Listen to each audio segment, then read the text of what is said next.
Sorry I missed last Friday. I don't know if I'll catch up, but sounds like you had a wonderful meeting. I think Janet Lee was doing it with Catherine Catherine. Miller. Perfect. So, but anyway, I'm immensely enjoying my first spring since I missed the last week. We were up in North skiing.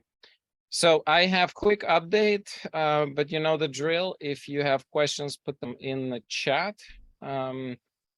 I will do a little intro to our guests today in myself too in a couple of minutes, because I have something quite special to say a few words about them before I go. But let me first pull up my screen and well, actually, I'm just going to talk through that and I'll put the link. I think I don't need to share the screen for that.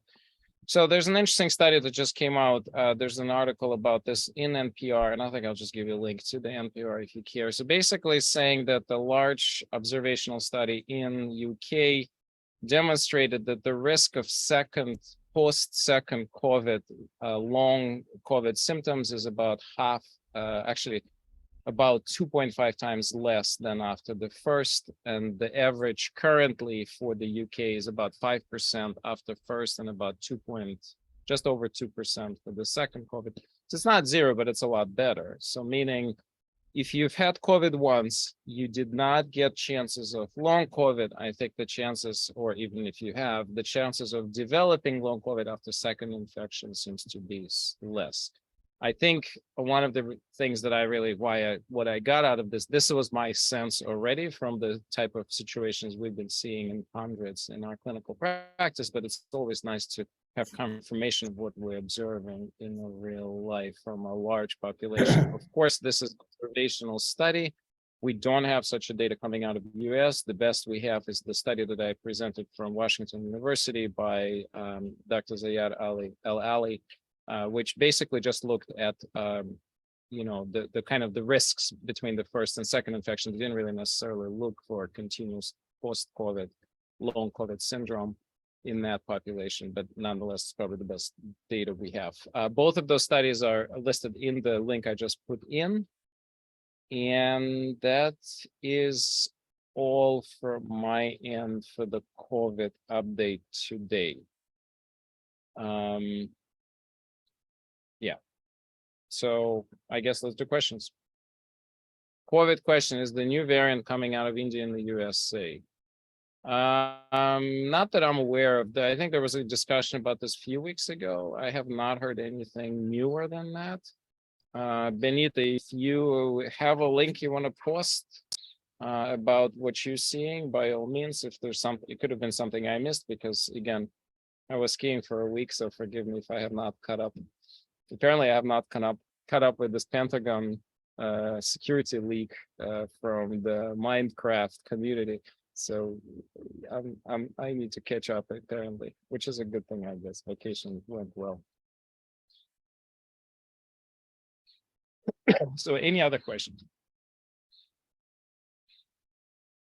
You can unmute yourself if you have a question.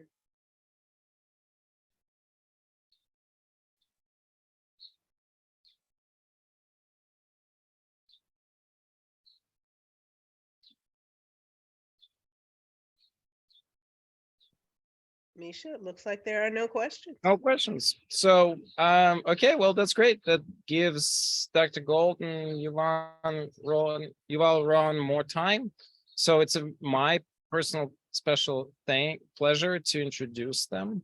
And the whole idea of the 40 hertz light and sound therapy to me came when I started reading and I connected to a friend of mine in Boston who started this company called ALZ.life. I'll post a video about evidence for 40 hertz that both combination of audio and video in the chat in a few minutes after, when we get going.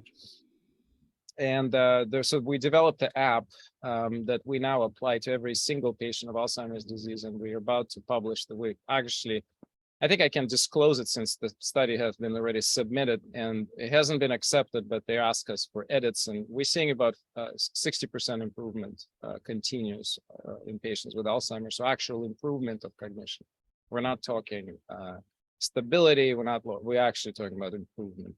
Now, full caveat, some of those patients had other things going on with them. So it's not a pure study. It also was not controlled because this was just an open-ended trial that wasn't funded by the industry, but really the funding was just going to buy iPads for certain people and providing a free app. So we didn't actually get any money so there's no real true influence from the industry here, since this was very simple. And the app is available for free if you have an iPad Pro or iPhone 13 or 14 Pro or Pro Max, then you can use this equipment. Also, there's some Android platforms that you can use this all at no cost. Of course, Richard and Yuval is going to give us a lot more information on the sound itself, but I just also want to give this prelude to say both the light and the sound, even though they do accomplish different things, but they can go together. So, and personally, you guys, I got finally I got a new phone, which is a Pro. So I've been using both the sound and the light on this one. By the way, it is in a protected case. That's a whole separate conversation. And I don't know if I'm seeing anything. It's too early to say, but I've been personally using 40 hertz light quite increasingly in my life. I'm using it in earpiece and directly off the phone. It's probably not the best way. You guys will tell us more about it, but I've been using it to relax, and particularly late in the evening, I find it profoundly calming for me before going to bed. So with that, I'm super excited. Actually, part of why I decided to bring you guys, because I need to learn more. So sorry, it's a little bit more for my own needs, because it's a very complex topic, fascinating topic. And with that, it's such a pleasure.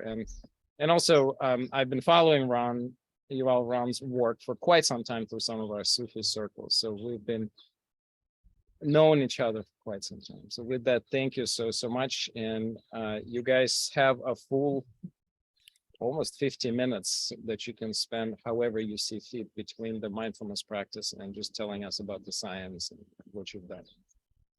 Great. Thank you very much. Thank you. What a pleasure to be here with you all, and what an honor. And I'm really grateful that you all have access to such a cutting edge integrative medical program. It's really something special. I'm coming to you from San Diego, Yuval's in LA. You guys have more spring happening there than we do, so please enjoy it and send some of it. We have the coldest winter here since 1930, believe it or not. Now, cold is relative, obviously. So sound healing is really hot. I mean, it's really being researched and studied and looked into scientifically now. But its roots really go back into ancient history.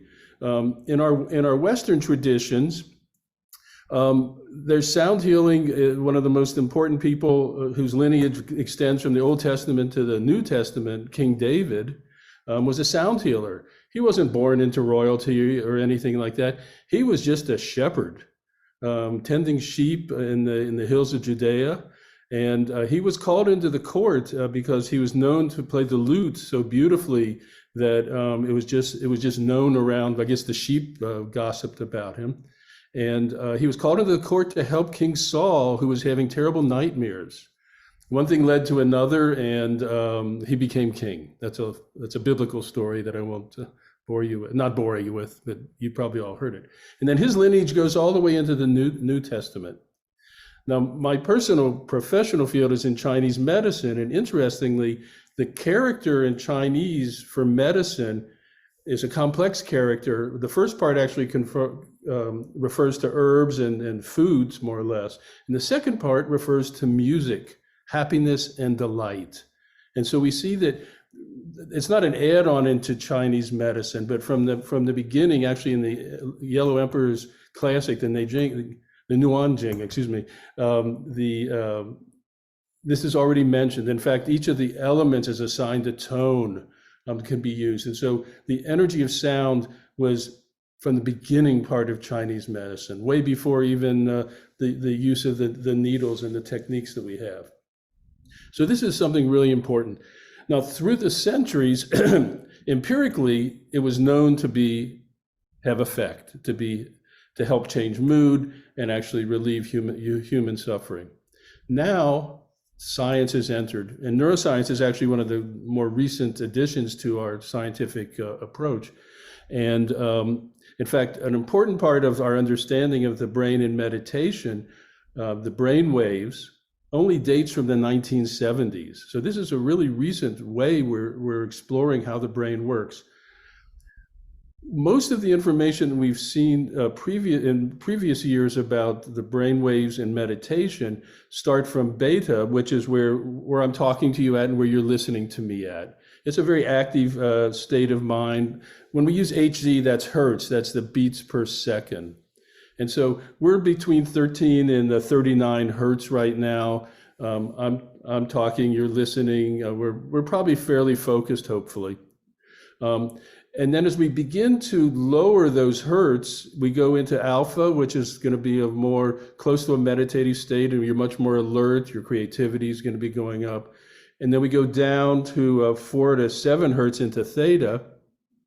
Now we're deeply meditating. And then if we go to delta, you're in deep sleep. Now, for most of us in deep sleep, it's even deeper than REM sleep. We're out. It's been noted in studies that Tibetan monks especially, there are some who in delta are cognizant of what's going on. And in my mind, if one person can do something, it shows the human potential has that capacity. So I can't do this, but couldn't it be amazing to be so deeply relaxed and aware at the same time? I guess that's sort of edging into the potential for being enlightened, being here and there. Now, in more recent years even, the gamma waves has become much more studied and acknowledged. So gamma, if we're in beta here, gamma's up here, it's much faster. It begins at 40 hertz and goes up to 120. And this area was hardly studied at all until recently.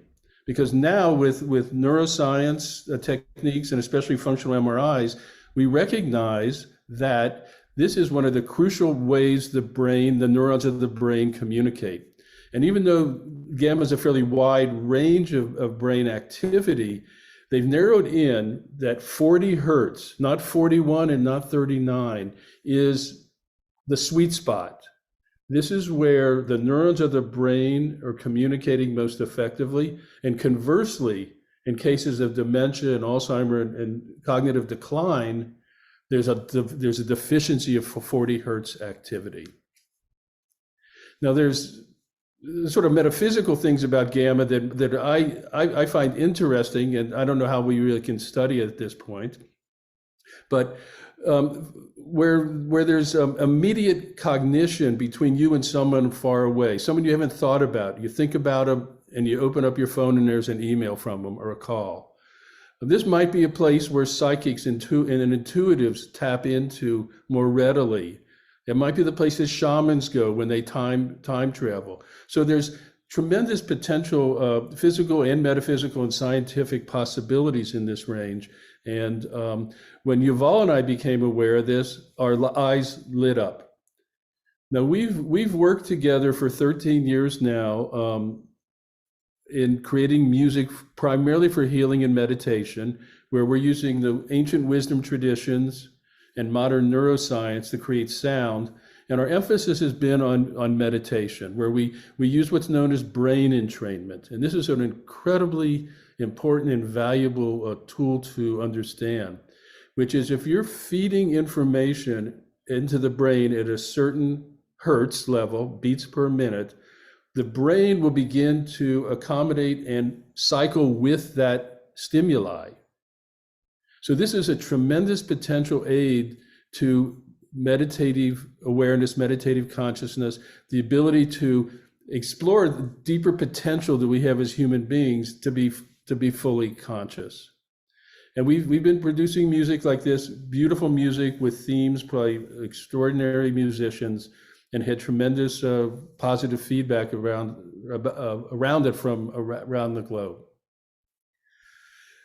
In a casual lunch I had with a couple of neuroscientists and a clinician, The clinician actually turned to me. His name is Sanjay Manchada.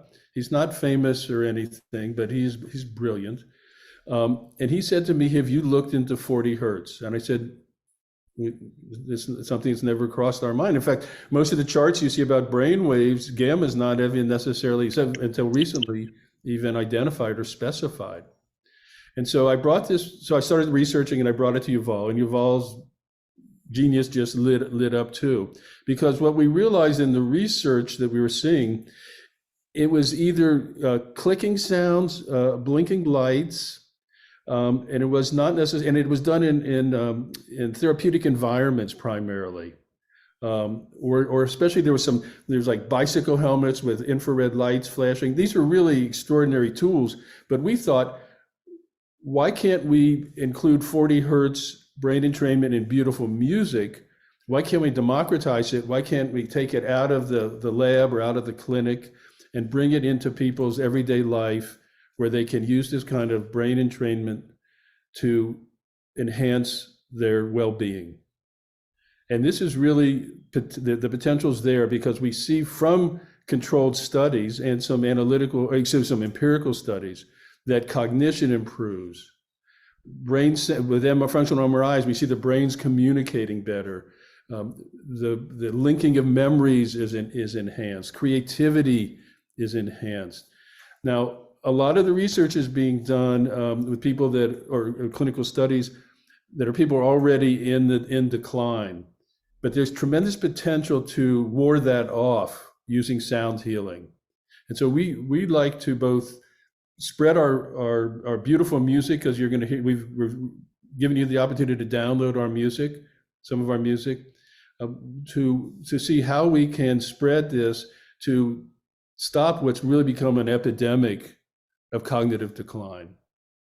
And we're so grateful for Dr. Kogan because he's passionate about healing and health and integrative sciences. And what you have is an opportunity to be on the cutting edge of this. And it's an extreme pleasure we can be here to share our work with you. I'm going to turn it over to Yuval now, and he's going to get more into some of the technical things. Yes, thank you. So in the chat, we have 2 links to track number 1 and another link to track number 2. And it's for you to start downloading while we talk, because these are high quality, CD quality audio. It's not MP3. It's not the kind of music that you get on YouTube or Facebook or Spotify. And all the music that you get online is low quality, MP3, low resolution. It facilitates fast streaming, but it's not all the music vibration. They reduce the music vibration in the music in order to make it easy to stream. We are giving you here a link to the high quality full vibration music, and there's 2 different kinds of music, track 1 and track 2, and we will not going to tell you what it is until after you experience it. Then we're going to tell you what it was. The fun activity would be to listen to this music and to answer a few questions which are in the survey. It's something for you to check before and after you listen to track 1, and to do the same scan before and after you listen to track 2, and you may write down those informations. I'm wondering if Janet if you could please put the questionnaire in the chat, or show everybody a slide with the questions. I will do that momentarily. Okay, great. So while we're waiting for the survey questions for you, you should be downloading those 2 tracks to your computer or a phone, and prepare headphones. You need any kind of headphones to listen to this music. You must use the headphones in order to get the full vibrational impact. So here are the questions before and after. And Dr. Gold will go over that with us in a second. Janet, if you could go back to the speaker just for 3 minutes before we move forward. I wanted just to describe to you what we did with the 40 hertz music. Now, one of the tracks that you're getting is 40 hertz, and another track is not 40 hertz, but it's by brain entrainment. They're both brain entrainment. They both have binaural beats. Binaural beats are two kinds of pulsations that are buried inside the music. You have one pulsation in the right ear and a different tone, a different pulsation in the left ear. The combination of those two frequencies create a third frequency only in your brain. It's a unique frequency that only occurs inside your brain. It doesn't occur in real life outside of your body. It's created in your brain because of the two vibrations that are fed to your ears. That's why you need to have headphones to listen to it. It doesn't matter what kind of headphones. It works through all kind of headphones that are out there, including earbuds. So that is what's called binaural beats. And the third frequency, the third wave of sound that is created inside your brain will synchronize your brain waves to that frequency that we chose to feed to your brain. It's a safe practice. There's no side effects. You will enjoy relaxing music, and the tones that we put in will lead your brain to vibrate in a relaxation mode. But one track has the 40 hertz and the other track has different frequency. We will tell you about that later. Just before we start, I just want to describe to you what we did to create the 40 hertz music. So one of those tracks that is 40 hertz music was created by tuning all the musicians' instruments down to 40 hertz, which is about quarter tone lower than the tuning of the music instruments in the West. So when you go to a recital of classical music and you listen to the music is tuned a certain way. All the instruments tune together a certain way. The 40 hertz is a little lower. It's just tiny bit lower, and it's a frequency that is not common in Western music. You may find it more in the East. In the Near East, the native Bedouin tune their instruments closer to that frequency. In ancient time, even in Europe, the tuning in the old times, about 1,000 years ago, people in Europe tuned their violins and cellos a little lower than the way it is now. The tendency in Western culture have been over the last 500 years to tune the strings and to tune the pianos and to tune everything tighter and tighter and higher and brighter, sharper, brilliant sound that is produced because the strings of the instruments are tenser and tighter, and it's a very tight, strong sound that the audience and the conductors prefer. And we went away from the old times where strings and music have been played in a more mellow and more soft and darker tone. And that is the tuning of 40 hertz. So first, we tune all of the instruments down to this very unique frequency of 40 hertz. Then we added the actual vibration of 40 hertz to the music. So you actually hear the low bass that goes through the music. The bass tone is actually 40 hertz sound, which is equal, if you're a musician, it's equal to the low E, E1 in the bottom of the piano keyboard, but it's quarter tone lower than the E that you have in the piano. So it's between E and E flat. Now, in addition, we used healing ragas, healing musical modes that have been used in India for hundreds of years for healing and relaxation and inducing sleep. We used many overtones of the 40 hertz. So overtones are higher tones that are multiples of the vibration of 40 hertz. So for example, 40 hertz is the bass in the music. Then the next octave is 80 hertz.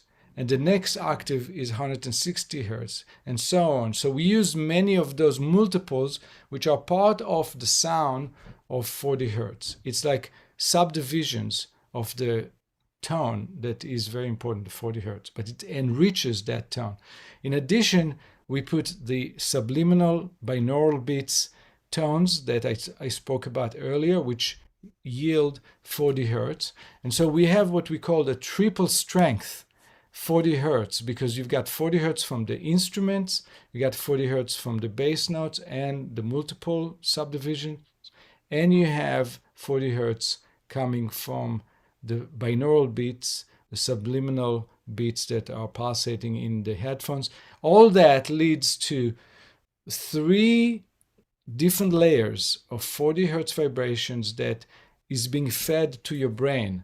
And the goal is to bring your brain to vibrate at 40 hertz, because the studies that we are looking at showing incredible benefit for health, for brain health, from having 40 hertz vibration fed to the brain. So this is all I can tell you in a very, very, very brief talk, as simple as I can. And we can have questions and answer after the practice. And if you have more questions, or if you want me to further explain more about this, I'll be happy to. But I suggest that we spend 10 minutes. Right now it is 11:31. So let's say at 11:32, you start, as soon as I finish, let's say at 11:31, 11:32, answer the 4 questions in the questionnaire, write it down on a piece of paper and write track number 1 before, and answer those questions, write it down. Then press play, double click on track number 1 on your computer and start listening to it. It's going to open in iTunes, or it's going to open in whatever software you have, or any app you have on your computer or on your phone that plays music. Once you double click on track number 1, thank you, Janet. Here are the questions that you need to answer before and after. And even if the music is longer than 10 minutes, let's stop at actually let's make it 8 minutes, because we are so we have more time for Q&A. Let's say 8 minutes, and answer the question real quick in a few seconds. Answer the questions right now and start listening. Right now it's 11:32 in California. At 11:40, I'm going to ask you to stop listening to track number 1, and we're going to answer the questions after and move to track number 2. So please enjoy the music. Remember to answer the questions and then go and listen to the music. Thank you. I want to just add right now, to feel the pulse at your wrist, a good way is just to I'm going to take my right hand and wrap it around and feel just below the wrist crease at the thumb, and just feel for your arterial pulse there. And if you can count for 10 seconds and then multiply by 6, that'll be the beats per minute. And if you're sensitive, there's a quality to your pulse, and we'll see if that quality shifts as we go along too.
Okay, it has been about 8 minutes, so we may take a break from the beautiful music of track 1 and look at the questions again and do the survey real quick for the after. So that would be, you would write it on the track 1 after answers.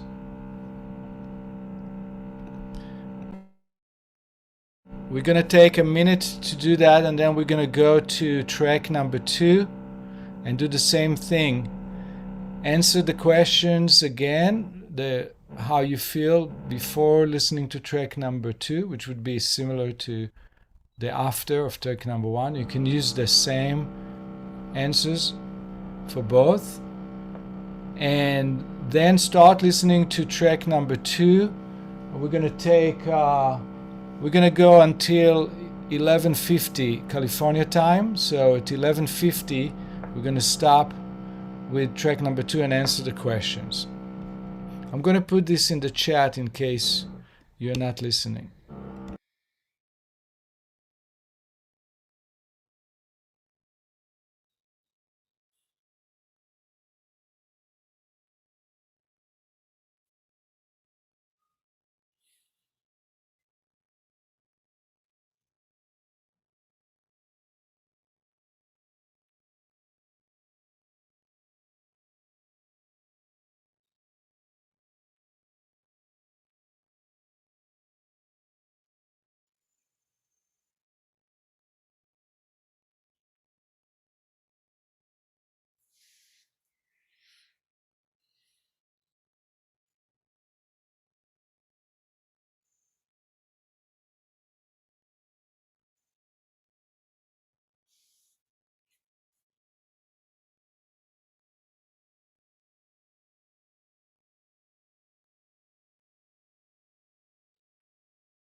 Okay, my friend, I know it will be lovely to stay with the beautiful music, but due to our time constraints in this very, very, very short meeting, we have to say goodbye to the music. I hope you can hear me and go back to the discussion. Please do scan your body and mind and check your pulse and write down the answers in the column that's going to say track 2 after.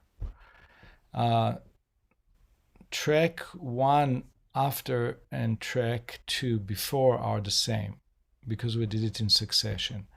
So that's okay. But we would like now to ask you to share the results in a simple way of just raising your hands when I ask the questions. Do we know where that sound, that machine sound is coming from? Yeah, it's coming from my microphone. Unfortunately, there's a foundation repair crew that is working on the foundation on my house, and it happened that they were available only today, and that happened. Right. Okay. I'm Okay. I sorry. just wanted to make sure that it wasn't something else. Yeah. Thank you. Sure. So,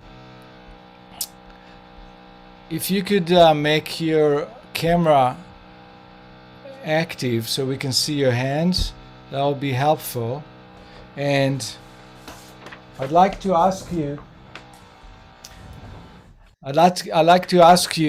how many people had a lower pulse count after track number 1? After track number 1, how many people had lower pulse count?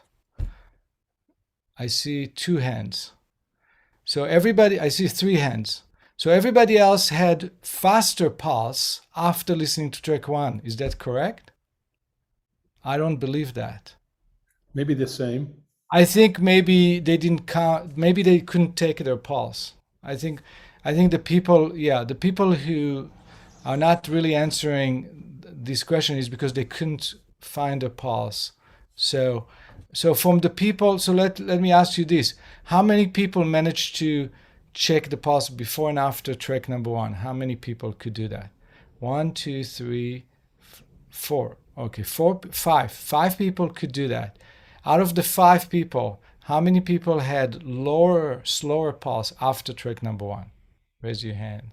1, 2, 3. Dr. Kogan, did you have a slower pulse after track number 1? Or faster? The same.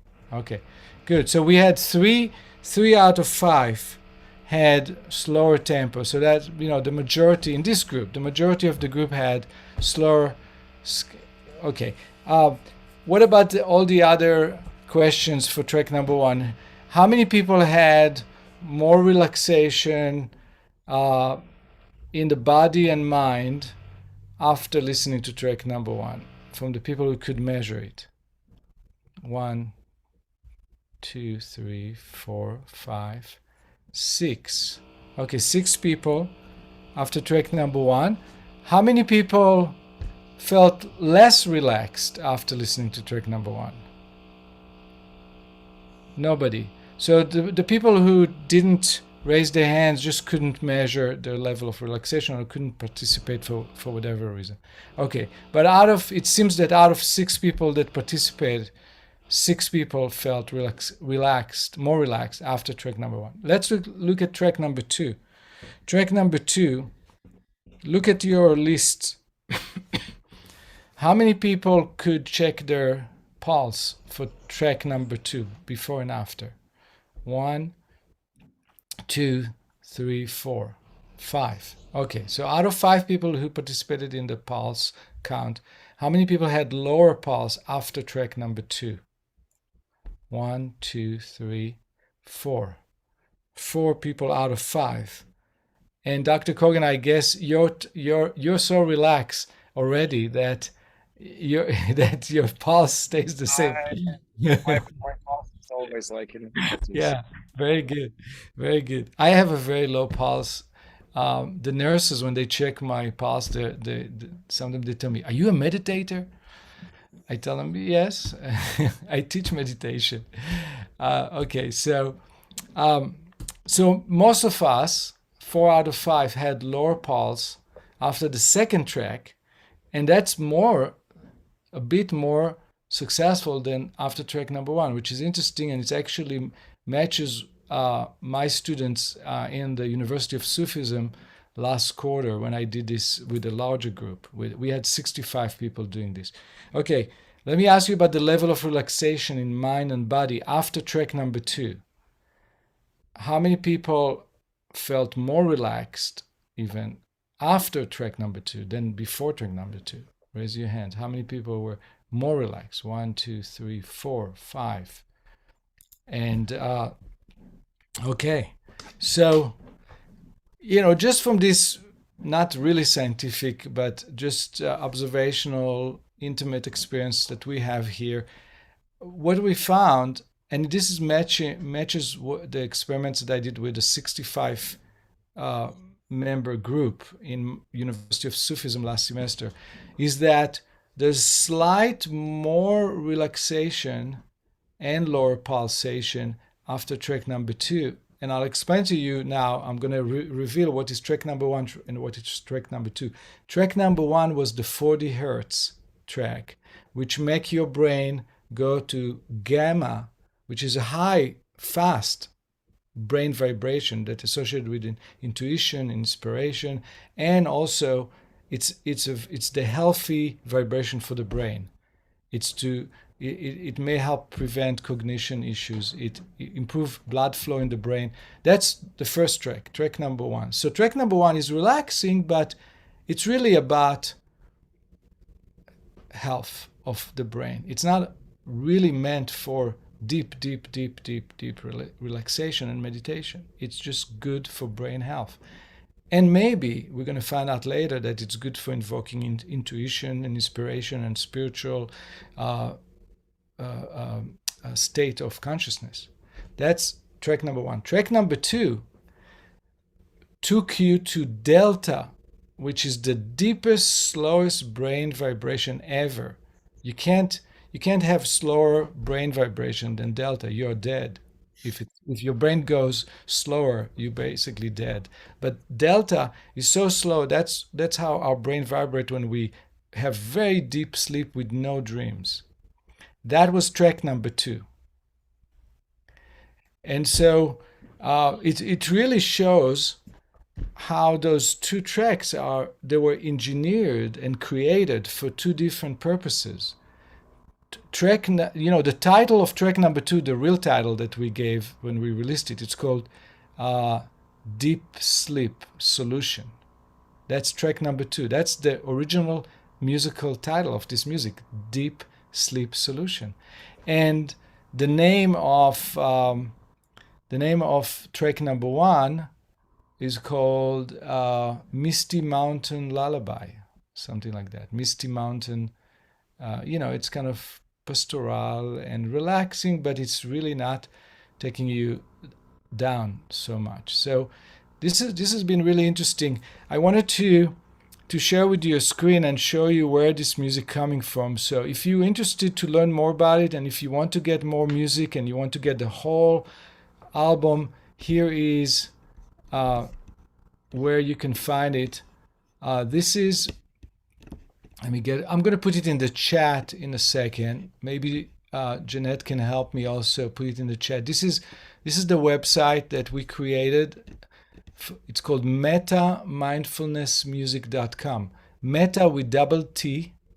Metta in Sanskrit means loving kindness. mettamindfulnessmusic.com. And in this website, you have music to relieve stress, you have sleep solutions, you have yoga and mindfulness, there's brain health, there's meditation courses, and there's a lot of information. And there are videos, there are scientific articles. There's here's the 40 hertz, the healing power of 40 hertz, volume 2, which you listen to track number 1. There's 3 different musical compositions here in this album. There's also Healing Powers of 40 Hertz, Volume 1.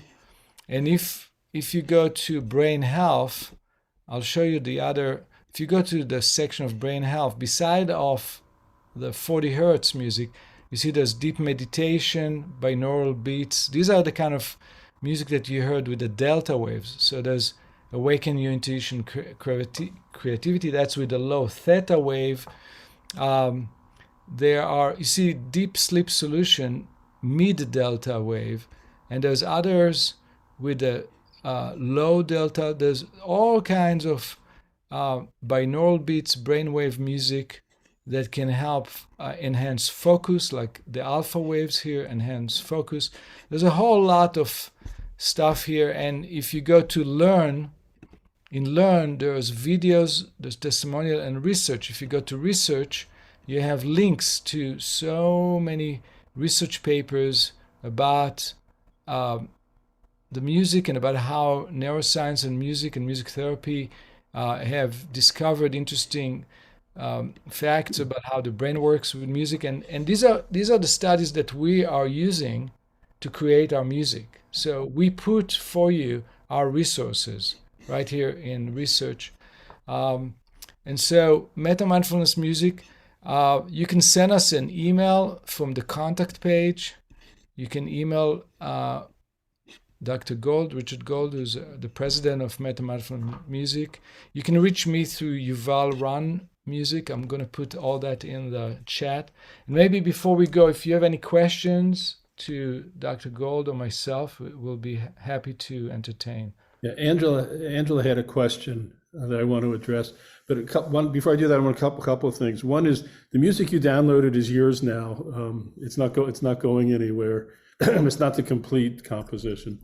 The other thing I want to emphasize again with the MP3 is, as Yuval explained, we layer our music, and some of the most effective layering for brain entrainment and healing, when the algorithm as MP3 comes in, it's not part of the music per se, and it literally strips that away. So it's like you're getting just a skeleton of the potential of the music. You're going to still hear a lovely theme played by a beautiful acoustic musician, but the real juice, the real medicinal power has been taken away. So Angela asked about, is this suitable for during body work and acupuncture treatments? Absolutely. I use our music all the time in my clinical practice. I make playlists, and I actually mix 40 hertz in with others, and I've never had any certainly complaints. It's usually like the music was wonderful, it was really relaxing. So what I'd suggest, if you're the practitioner, is the music that's most appealing to you that we have, because that's going to help create a more conducive environment, and that's really an important part of healing. And this is the placebo research that's being done, led by Dr. Ted Kapchuk at Harvard, is that the environment and the doctor-patient relationship is a crucial part of the benefit of a session. And where placebo, especially in Western research, has been considered sort of the enemy of science, to me, with an integrative and an empirical approach, is that placebo is a groundwork. It's a foundation for success in healing. It's a foundation for benefit. And if we can actually build on that benefit by creating the conducive environment, you're in a more harmonious state. And another important part of healing is resonance. And if the sound environment that you create, the purposeful sound that you've created in your healing environment, increases your own internal resonance, it's going to transfer to your patient or your client in a bodywork session. So again, it's really, I think, what's most appealing for you. And playlists are great because you're not busy changing things around. Any other questions I'm going to look for here? I'm going to put in the chat a link to music that is perfect for traditional Chinese medicine, acupuncture, qigong, and other body works. This is an album that we created called 6 Healing Sounds, and there's a link in the chat. That would be great for body work and acupuncture. Many acupuncturists are using it. And there's a whole box set, and it's organized based on the Chinese elements of fire, wood, metal, water, etc. Earth. Yeah. And so I think Angela mentioned that the great impact of track 2 could have been benefited from the fact that we did track 1 and then track 2 right back to back. Yes, it's cumulative effect, and you would have more effect. But the impact of the binaural beats, bringing your brain to slow down to delta, is very powerful, and you felt that in track number 2. And in the experiment that I did with 65 of my students, I had them listen to one track at a time each day. So one day they would listen to one track, second day they would listen to track number 2, and third day they would listen to track number 3. And they had to do it at the same time of the day, in the same condition, in the same room, with the same headphones, with the same schedule. And so we received very similar results, where the delta wave music led to deeper relaxation, and the 40 hertz provided pleasurable listening and some relaxation, but not as deep as the delta wave binaural beats. And that was very interesting, because people, when I was teaching a whole course about the 40 hertz and the brain, people had such expectations from the 40 hertz. They thought they're going to listen to the 40 hertz and it's going to be fireworks. They're going to go to another state of being.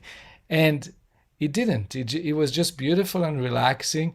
But what I told them, it's about brain health. It's not that it's, one time you listen to 10 minutes of music and you go to another world. It just increase blood flow in the brain. It's cleans the plaque in the memory path. It's good for the brain, but it's not the most heavyweight relaxing music, because it's gamma waves, which are fast waves. We have very, very slow waves, the delta and the theta, which are really the heavyweight. And that's what I wanted to demonstrate to you today with those 2 tracks. They're all very good. You just need to know when to use which one. You can listen to 40 hertz more in the background while you work than the sleep tracks, of course. The sleep tracks you shouldn't use when you work, because you're going to have a hard time working. Yeah. Al had a question about Yeah, that's a great question. Have you guys done the HRV assessment? Because we that have would not, not use the heart rate is highly should not be used in situations like this. Not only because it's not accurate, because actually often you find a paradoxical, the reverse impact. When people trying to measure heart rate, they get anxious, and the second measure tends to be higher. So in the research, nobody ever uses heart rate. It's completely irrelevant when you're using short bursts like this. You have to use HRV. That's what A was saying. HRV is much more predictable to get improvement in these settings in the HeartMath. If needed, I can connect you to the CEO of the HeartMath to do the research if you guys would like that. And if you have EEG equipment, if you get technological, you can have a lot of different variables and measure them and compare them. But for our little exercise here, this was the. We're actually doing this next Friday. We're doing a 3 healthy volunteer assessment, doing combination of 40 hertz light and sound and EEG assessment. Beautiful. That's done at University of California in San Diego. And then if we, this was part of the paper that's getting published in a couple of months. So Fantastic. we want to show, we're starting out with the healthy volunteers, and then we'll expand that to the patients with early Alzheimer's. That's the plan. Thank you guys so much. This is wonderful. I think I probably speak for everybody. At some point, we'll have to think about how to bring it back, because it feels like there's a lot more here. Yes. Meantime, I hope everybody gets to download some of your music and use it. I'm figuring out how to get some of this on my Spotify. That's what I was just doing. And hope everybody have a wonderful weekend. Remember, next Friday, we're not going to have our usual 2 to 3 because we have Song Symposium. I hope everybody registers. It's fascinating. It's on the microbiome. Everybody always asks, what is that? So if you're interested in that topic, please come. Gut health. If you're interested in your immune system, 75% of your immune system is actually located in your gut. We're going to talk about that. They're going to talk about all these different aspects of what your gut health means to your overall physical and mental health. See you all. So the next actual Friday, 2 to 3 p.m. will be the week after. Thank you so much, Dr. for having Kogan and us. Jeanette and everybody. It's a pleasure. Bye, everybody.